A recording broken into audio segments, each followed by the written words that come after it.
Have you ever noticed how you constantly feel tired, even when your mind thinks you've rested enough? I've spoken to so many people who describe the same thing. They take time off, they slow down when they can, and yet they feel unsettled. The body's always tense, the fatigue lingers, and the calm just doesn't arrive. It makes you pause and ask a different kind of question. What if stress isn't just about what you're thinking, but about what your nervous system is holding on to? What if our heart has been communicating this all along through signals most of us were never taught to recognize? Scientific research shows that the body's stress response can be measured through subtle changes in heart rhythm, revealing whether the nervous system is stuck in survival or able to recover. These patterns often tell a very different story from what we feel on the surface. So, how do we begin to listen to those signals? And what happens when we finally understand what the heart has been trying to say? This is Anshu Bahanda, and today on Wellness Curated, we're talking about heart rate variability, HRV, the missing link between stress and recovery, and what it can teach us about healing burnout, restoring balance, and listening to the body in a world that rarely switches off.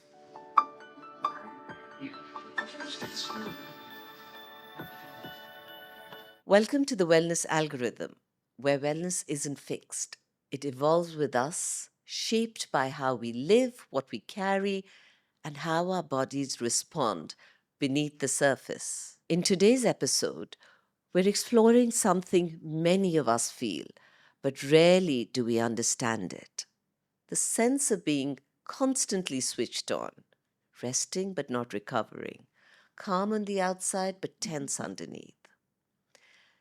This isn't about doing more, it's about understanding what's happening in the nervous system and why stress often lingers long after the day's ended. And you can see this in the way people are not being able to sleep, you can see it in people's stress patterns. There's a lot that's going on in people's lives today, which show us that the tension isn't leaving people's systems. To help us explore this, I'm joined by Salim Najjar. Salim is an expert in heart rate variability, or HRV, and nervous system regulation. Together, we're going to look at HRV, what it can reveal about stress, burnout, our body's ability to recover in this world that doesn't switch off. Before we begin, a small request as always: please subscribe to the podcast. It's free and it allows us to bring you conversations like this, which are grounded in science, deeply human. And if these episodes resonate, share it with someone who might be standing at a crossroads in their life, and this might help them move forward. Welcome to the show, Salim, and thank you for being here with us today. So, Salim, to start with, there's a lot of people out there who haven't heard of HRV or heart rate variability. So, will you explain it in simple, everyday language and tell us what it's all about? Why is it important? Pour out everything about Oh, HRV. there's a lot to pour out. And before I Yeah. start, I just want to thank you so much for the opportunity to come and share and be a part of this podcast and everything that you're trying to bring to the world. So thank you so much Thank for you. that. I'm delighted Yeah. that you made the time to be here with Yeah. us. So HRV stands for heart rate variability, and it's measuring the gap or the variance between each of your heartbeats. Now, what that indicates is how your heart and nervous system is perceiving its ever-changing environment.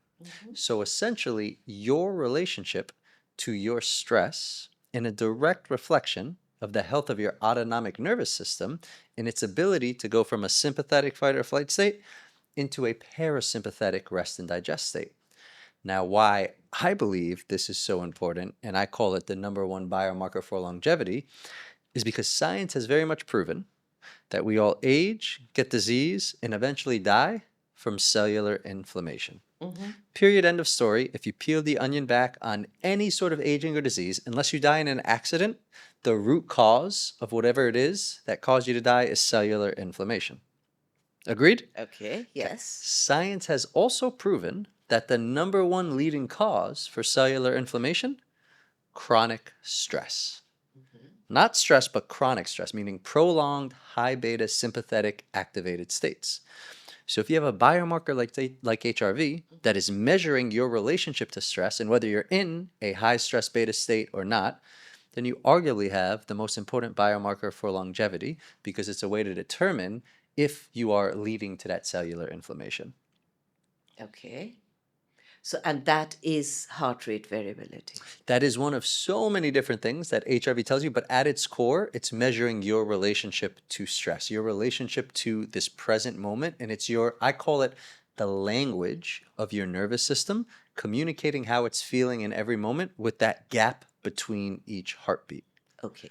And a lot of people say that if your heart rate goes down, your heart rate variability goes up, that it's inversely related. Is that right? In general, a lower heart rate usually means a higher HRV. Now, first, let's talk about, is a higher HRV good or bad? Because they say a lower heart rate is good because it's a more calm heart.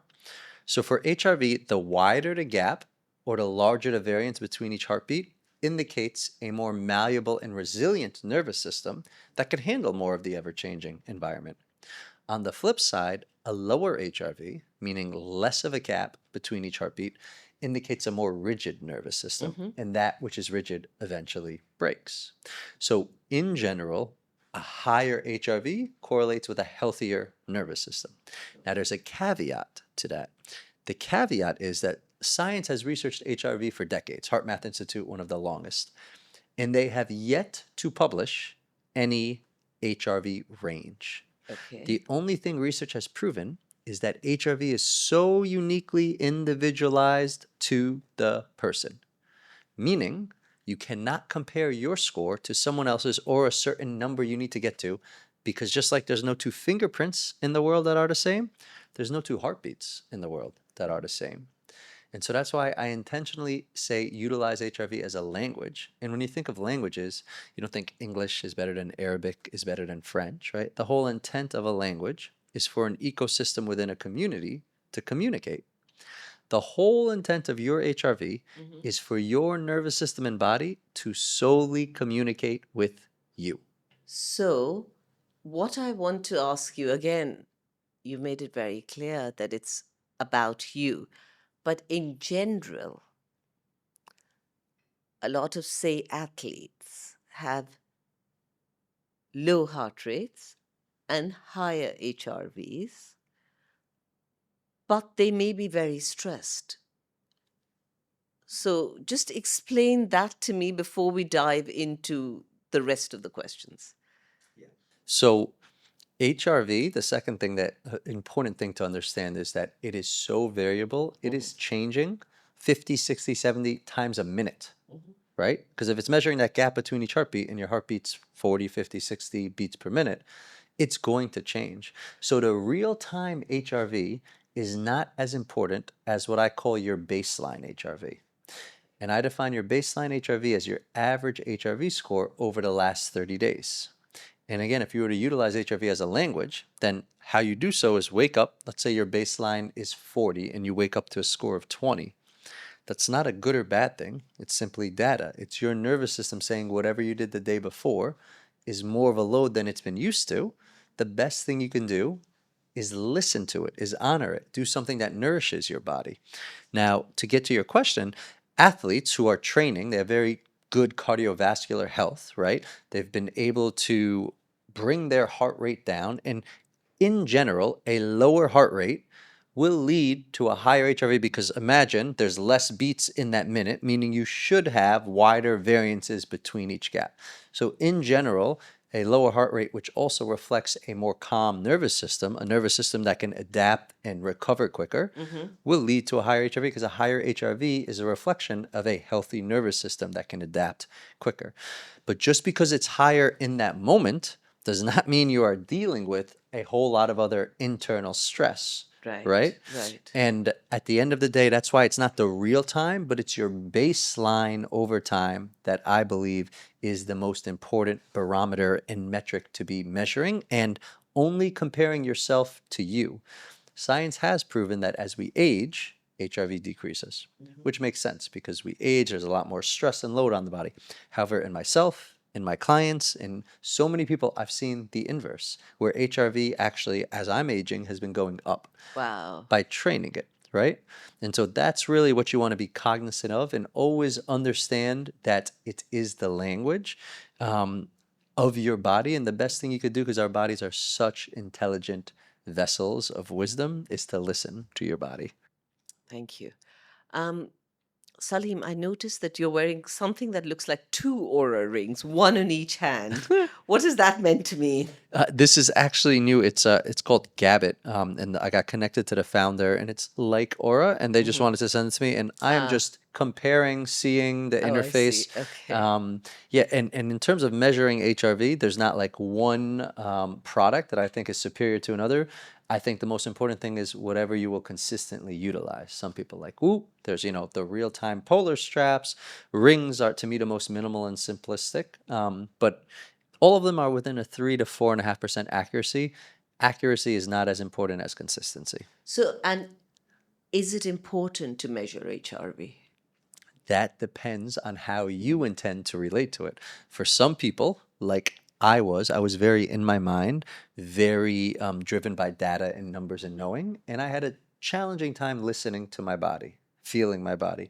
HRV was a beautiful compass supporting me to feel more because I was so obsessed with wanting to optimize this metric. I tried hacking it like I did everything in life, and it didn't move for 3 to 6 months. And then when I finally started to listen, when I finally started to prioritize recovery and being in a parasympathetic state, I started seeing it go up. And that's how I developed my Art of the Heart Interesting. framework and all my pathways for HRV growth that I believe you heard me talk about. Yeah. That's interesting. So now I want to come to this question that the whole world is asking, and you're probably my fourth or fifth or sixth podcast recently on the nervous system, Hmm. because I get asked all the time, why are we so tired? We're doing everything right. So, what is it that HRV reveals about us that rest is not being able to fix? What does HRV tell us? How does it explain it? What can we do to get over this? Yeah. So sleep super important and one of my pathways for HRV growth. But just because you're sleeping doesn't mean that you are listening and honoring your body, right? And so what HRV is telling you, it's again, I call it a compass towards nervous system sovereignty. And sleep and rest is one aspect of it, but what I have found impacts HRV almost more than anything else is your emotional and mental state, is how you are relating to your challenges, to your environment, right? So just because you give yourself the right amount of sleep, just because you're eating right, just because you're working out, just because you're doing all these checkbox things that we're supposed to be doing, does not mean that you are honoring and listening to what your body wants. And so HRV is reflecting that. And again, I weave my 5 pathways for HRV growth, which kind of cover what I've seen all the pillars that HRV is reflecting. And if you practice the framework within each of them, I have seen in myself and anybody who has their HRV begin to increase. Lovely. And at what stage does your framework or does HRV tell us that we've moved from I'm just stressed because, there was traffic getting here to a point where it's deep burnout? So no matter what I do, how do you know that you moved there and that you need to do something greater about it?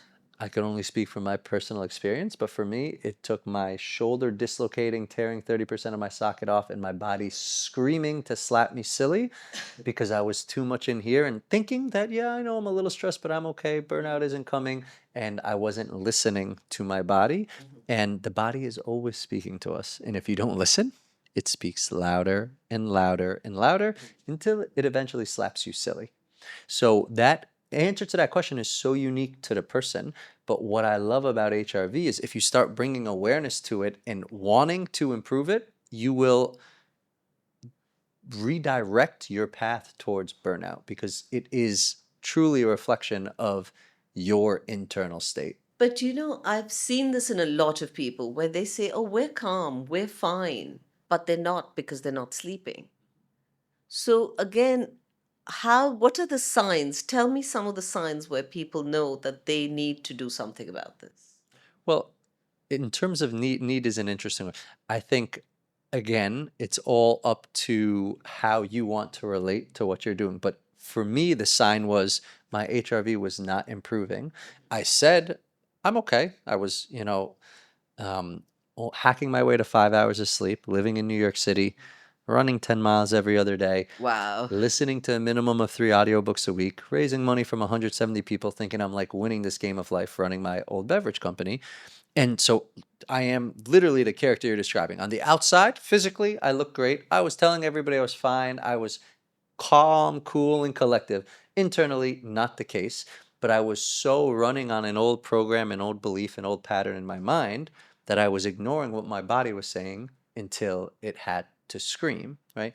And if I was paying attention to my HRV back then, I would have noticed that it wasn't going up and it was actually, for me, low compared to what now it's gotten to, but I didn't know that, right? So the best way I think people can understand is be aware of your HRV and be cognizant of wanting to improve it and start to do things that could potentially improve it. And when you start that journey, you will start the journey of actually listening to what your body wants instead of just projecting what your mind is thinking. And tell me how much of this nervous system overload or this lower HRVs that people seem to be experiencing, how much of this is because of technology? Because we're constantly on the phone, we're on computers, there's screens everywhere, there's Wi Fi everywhere. Yeah. How much do you think is because of technology, and what would you suggest we do about that? Such a great question that I have contemplated. In my answer to that, similar to my priors, it's so unique to the person and their relationship to the technology. So I'll speak from my experience. By the way, I love how you take responsibility. You keep talking from your, which is fantastic. Well, and I've humbly learned to do that because at the end of the day, like why? Actually, the best example before I answer the question is I was giving I was co-facilitating a retreat in Okinawa, which is the largest blue zone in the Yes, world, right? yes, of The most course. centenarians. And every morning we'd get up and we'd see these 100+ Japanese gathering in community, which is so important on the beach. And they'd be smoking cigarettes. And my New York judgmental mind would You were look and like, be oh like, my God, what are they how doing? Yeah. how can they smoke cigarettes and live to be over 100? And then I realized their relationship with the cigarette is vastly different than my conditioned belief that it's a cancer sick. Now, I'm not saying it's not, and I'm not saying to go smoke. I'm just simply saying they have a different perspective on it. And not only them, but their parents and their parents' parents and their parents. So it's in their DNA, right? That this cigarette is not a cancer stick and it brings joy and communal gathering. And it's community and it's And so they live to socializing. be Yeah. over 100. So who am I to project my belief on someone And it's else? not an addiction. It's just a, yeah. Totally. And so that's why my answers to the question, truly how I intentionally want to drink this water versus how intentionally you want, will change the actual molecular structure of the water. Right? Lovely. That's Yeah. actually lovely. Sorry, we come back to technology now. So technology, I was obsessed with biohacking technologies. I had a hyperbaric oxygen therapy chamber, sauna, cold plunge, read every gadget you could imagine, all the things, and utilizing it to optimize and improve my energy, and I can go out and do more in the world, and money, and blah blah blah blah blah. And throughout that entire time, my HRV was down at like 32, right? And it wasn't until I started my inward journey and I started prioritizing, like I said, the parasympathetic side, the rest and digest, I started even traveling and changing, that I saw my baseline go up. But then I came back and I still utilized the technologies, except with an intention to regulate my nervous system, not to go have more energy and do more, but to learn to bring sovereignty to my nervous system to support my recovery and rest. And I utilize these technologies and it supports my HRV. So that's a long winded way of answering the question that technology isn't good or bad. It is, it's there, it's here for a reason. We're not getting rid of it. How you intend to use it, what you are using it for, is more important than actually using it. Right? Right, And right. so if you're going to utilize technologies like phones, like I have an app that I love that supports getting me in a parasympathetic state. So it's incredible for me to use. But if I'm going to use it to go get a dopamine hit to scroll on Instagram and project that I'm not good enough because that person has this many followers, blah, blah, blah, then it's going to have a contradicting impact, right? But if we were living in nature without this technology, there would be a lot less things and exercises we need to do to support regulating our nervous system. However, we have chosen to live in these cities like Dubai and to have a big impact on the world and do things.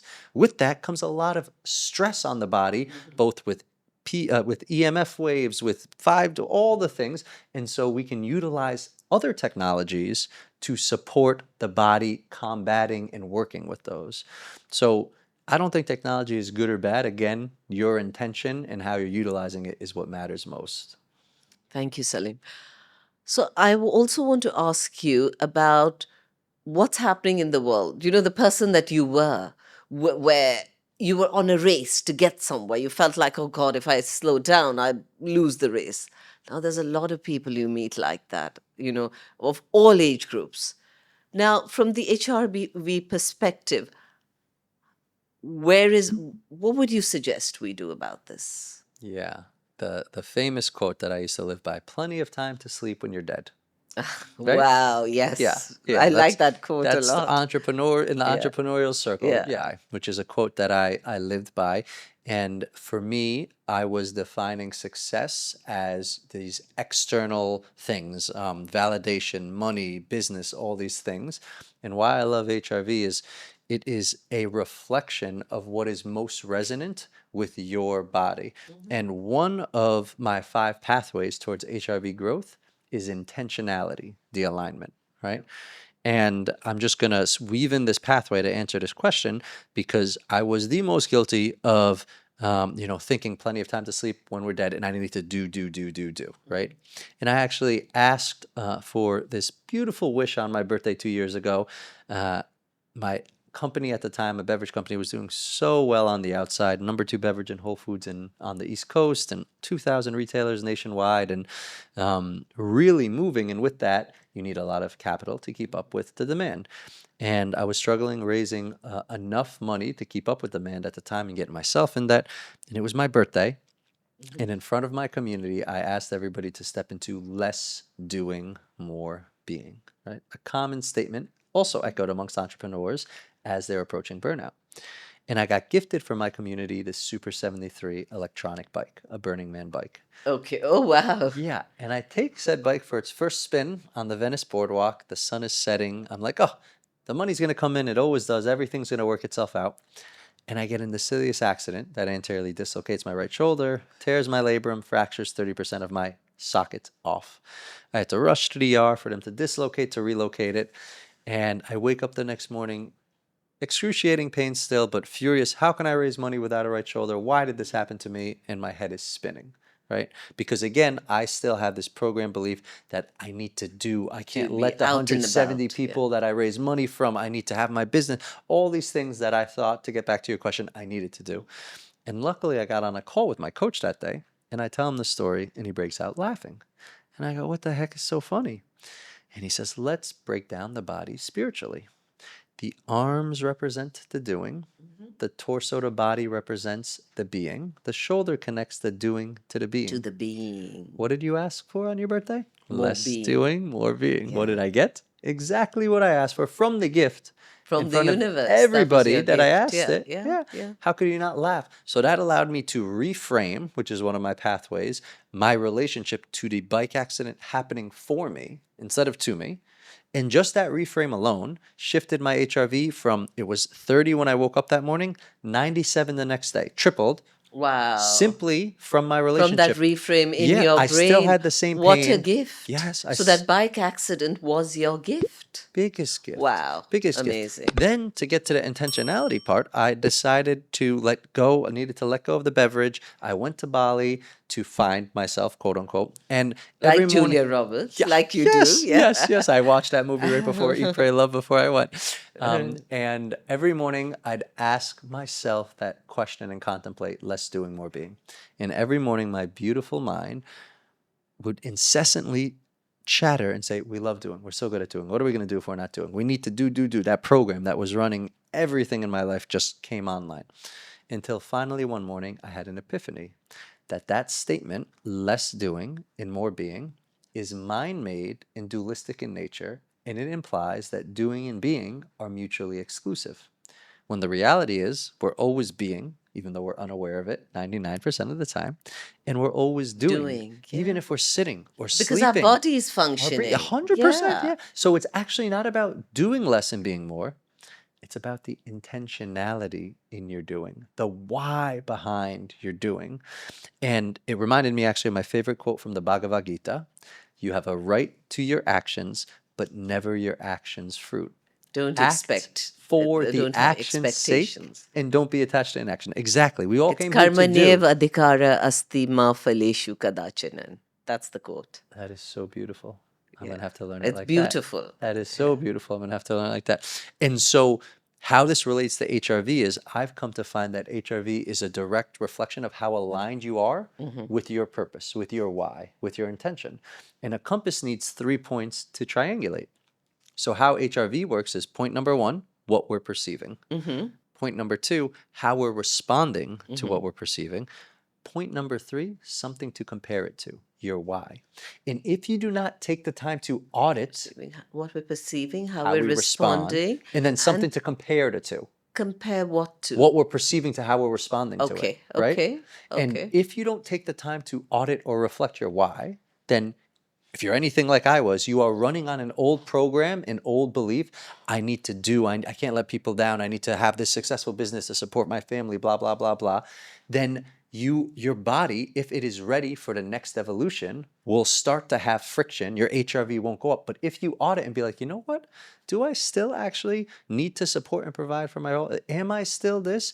And actually audit and say, no, I want to do what is most resonant for me now, then you will start to see your HRV increase because it is a reflection of how aligned you are with your purpose, with what your body wants now, and not with what a younger version of you believes it needs. So tell me, what happens when someone's got stored trauma? Say someone loses a parent really young, and that trauma is stored in their system, and their HRV is not very high. How do you handle, how does your framework, and we're going to come to asking you to talk about it, but how do you handle a situation like that?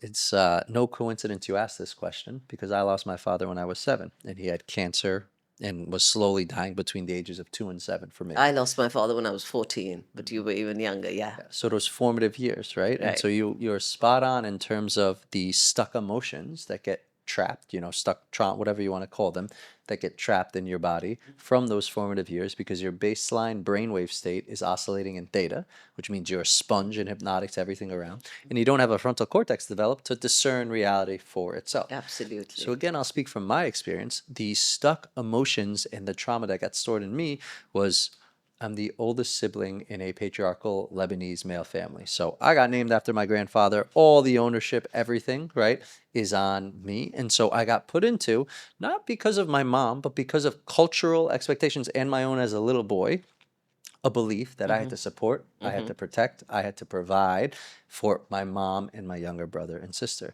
So these beliefs, this trauma, these emotions, were actually such a gift because they gave me the fuel and my desire and passion to go out in the world and to create my beverage and to become an engineer and to do all these things, right? So it's not that they are bad or wrong. They gave you the energy. They You took gave the me the obstacle, put it behind you, and helped you push it, totally. helped it push you forward, which is Totally. lovely. But where it becomes dissonant for the body is when you do not sit and pause and allow yourself to feel all those, you continue running on that same desire and fuel and belief of the little boy, and burnout will come because that is not sustainable for your whole entire life. And as you evolve, your body wants more than what the little boy wanted, right? And so I have what I call a HRV reset, which is a somatic awareness practice to drop into your body and feel that stuck trauma, that stuck emotion, to allow that emotion to move through you so that you can develop and cultivate a different relationship with it and with how you want to respond in the world. And tell me, how long did it take you from that kind, from realizing that you need to do something for your HRV to actually increasing your HRV? So when I first discovered HRV, it was 6 years ago, and the first 3 to 6 months, I tried hacking it, right? I didn't understand it. But as soon as I started to become aware of that it's a language and not a biomarker like all others to treat and not to chase something, but rather just to listen to it, um, the baseline at the time was 32, and within a year and a half, I got it up to 170 Wow. by going through, my art framework and the 5 pathways that supported my own HRV growth, which again isn't a end all be all. Um, it's to be audited and experimented with your own personal beliefs. And why HRV is such a beautiful biomarker is it will tell you if whatever you're trying is resonant or dissonant. Like the number doesn't lie around your internal state. Okay. So before we get on to your 5 pathways, can you tell me if there's one thing that our audience could do to improve their HRV? If there's just one thing, what would you recommend? And is there one thing? Yeah. Again, you know where I'm going to begin to answer this question that that is so unique to the person. Right. And why I love HRV is it will tell you the one thing based on the result. What I have seen the most consistent, I'm going to say 2 things.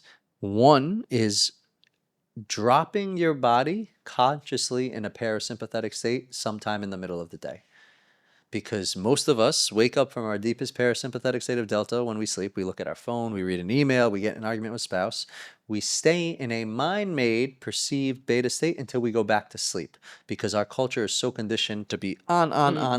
That's true. Right? Yeah. And if you Yeah. look in nature, and if you've ever been on a safari and seen some of the most fierce animals, lions, tigers, everybody, they're in a parasympathetic state 99% of the time. They only turn on when they're hunting, fighting, or running, right?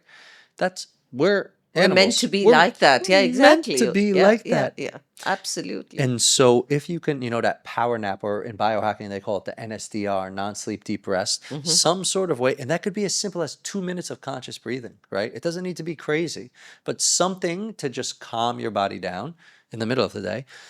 Equally as important for me and what I immediately implement with clients is a morning practice. Some sort of way to just connect when you first wake up with yourself, with your purpose, with your breath, with your body, whatever that is. And it does not actually need to be it could be dancing or singing or walking or coffee with your partner, but just some sort of routine before going out into the world. Okay, lovely. Now let's talk about your framework. Tell us about your framework. And if you want us to do a quick meditation, we would love that. So, you have about 3, 4 minutes. I Okay. know it's probably hard to explain it all in 3, 4 minutes. 3, 4 minutes to Yes. explain it. Wow. So we won't go into detail. I'll give a high level of it. So the framework is called the Art of the Heart. Okay. And it's a path towards nervous system sovereignty through HRV. And I intentionally use the word sovereignty because, as you mentioned, so many people are talking about nervous system regulation, which I love, that nervous systems are becoming a popular thing to be aware of. But what I believe and have come to find is that we didn't come here as humans to be regulated all the time. And in fact, if we're regulated all the time, we won't have the ability and to build resilience and capacity of our nervous system to handle more stress or to have a bigger impact. So I believe it's more important to have agency and sovereignty over our internal state to consciously choose how we want to respond to the ever-changing world. Right? So sovereignty is super important. Okay. And within the Art of Heart framework, there are 5 pathways towards HRV growth. Pathway number 1 is sleep, the foundation. No surprise, we all know about sleep. We don't need to talk about that. Pathway number 2 is hormetic stress, the catalyst. And by hormetic stress, that's the philosophy of intentionally eliciting a stress on your body, but then consciously dropping into a parasympathetic state. So the best analogy I have for that is like weight training. If you're lifting weights for your bicep, you're lifting more weight than the muscle can handle yeah. to tear it. But the next day you don't go and lift a bicep again. You rest it so that the following day you can go lift more weight. Same thing. That's hormetic stress. So examples of that is contrast therapy, right? Or just anything. Good Cold news. plunges. Cold plunges. Yeah. Even getting up, seeing an email, getting triggered, and then breathing after, that's hormetic stress, right? Consciously training. And that's actually how I was able to go from 32 to 170 because I continued running the beverage company, raising money from 170 people, go, go, go. But throughout the day, multiple times, I would use technologies, breathwork, cold plunges to drop into a parasympathetic state. So it's literally Right. training to be an emotional athlete at the most extreme conditions running a beverage company. Okay. Okay. Pathway number 3, reframing the shift. And I shared that story That about the was bike lovely. accident. Yes. Pathway number 4, intentionality, the alignment. And I shared HRV is a compass around that. And then pathway number 5 is community, the amplifier. And this has been proven in every blue zone. The longest Yes. study in Harvard Yes. history, the 80-year study, shows the thing that led to the longest, healthiest, happiest lives was relationships. And not quantity, but quality. Okay. That was wonderful. Now, do you think we can do something, a 2 or 3 minute, maybe a meditation or a focus or something where we bring in your framework? Yeah, it's not going to be the total thing because it takes about 15 minutes. But what we could do is a simple little breath work and then just drop into somatic awareness practice where we just bring awareness to our bodies and Wonderful. sensations. Wonderful. Okay, so let's get in a comfortable seat. Let's close the eyes. Let's exhale all the air from the lungs. And we're just going to do a minute of box breathing following my voice. Inhale for 1, 2, 3, 4. Hold. 2, 3, 4. Exhale. 2, 3, 4. Hold. 2, 3, 4. Inhale. 2, 3, 4. Hold.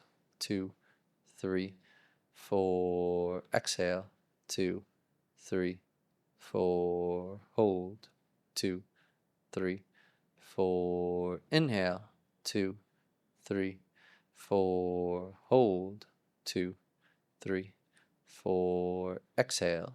2, 3, 4. Hold. 2, 3, 4. Inhale. Hold. Exhale.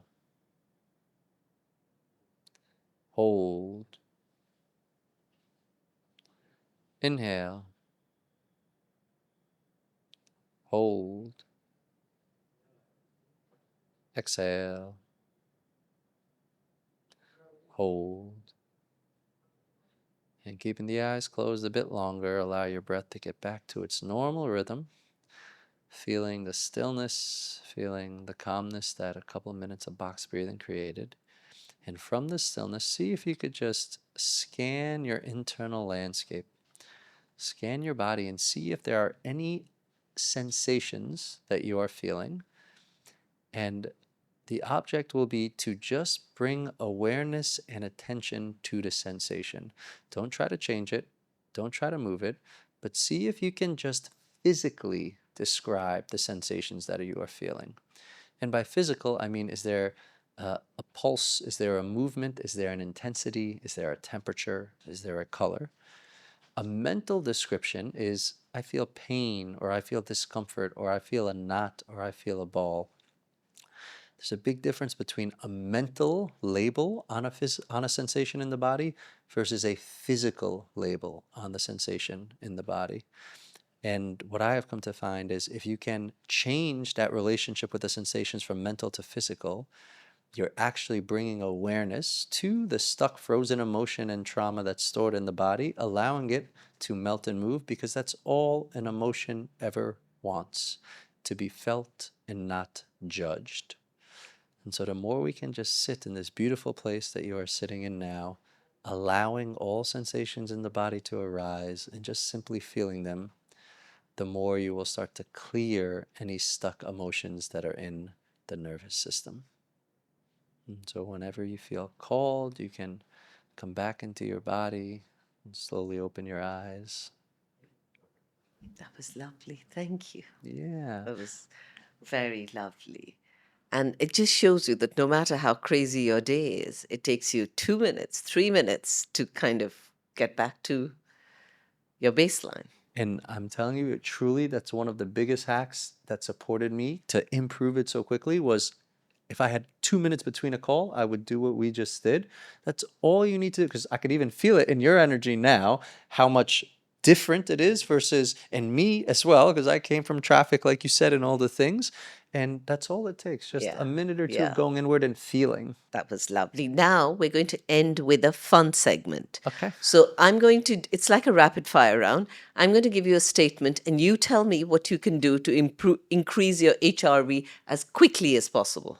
Okay. So you're lying in bed, exhausted, but your body won't switch off. What do you do? Bring awareness to your breath and focus more on the exhales. So inhale and then long, slow exhales, as long as you can. And then inhale and then long, slow. This activates the vagus nerve and the parasympathetic state, and more importantly, gets you out of your mind because your focus now is on the breath. So inhale through the nose, exhale through the mouth is what you're saying. Okay. Yes. So for all those people who are lying in bed, unable to sleep, try this. Yes. Next, you've had too much screen time and you feel wired and restless. What do you do? What do you do?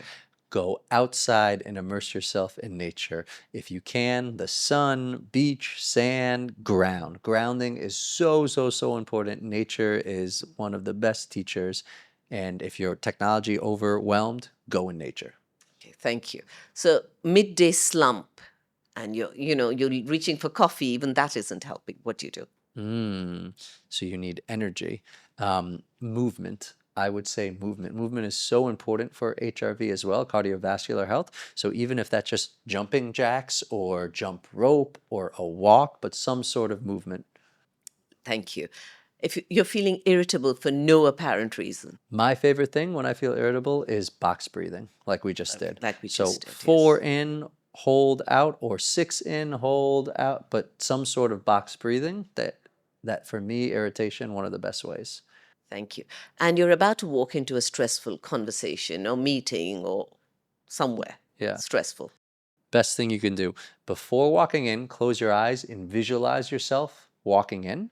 And as you do that, go into feeling the physical sensations like we just did, because the reality is what you're projecting out as a stressful situation is just a stuck emotion inside of you. And so if you could train, I say, to be an emotional athlete and feel it before you get there, then when you walk in, you won't react how you normally would have for this uncomfortable feeling in your body.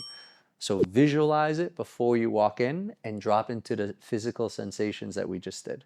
Thank you. Thank you, Salim. That was such a delightful conversation. It really was. Thank you so much for the time and for your energy. I really appreciate it. Thank you. No, I've really enjoyed the conversation. What a deeply illuminating and reassuring conversation with Salim Najjar.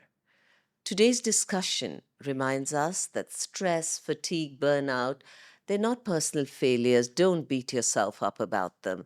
They're signals from a nervous system that has been working over time. Learning to listen to your body, understanding what HRV is quietly telling us, and recognizing that recovery is a biological process gives us a far more compassionate approach to our health. If something in this episode helped to make sense of your own tiredness, stress, or restlessness, share it with someone who may need that clarity. And don't forget to subscribe. It's free and it helps us continue to build conversations like this one around well being. I'm Anshu Bahanda. Be kind to your nervous system. Be curious about what your body is communicating. And remember that healing often begins the moment we start listening. Thank you.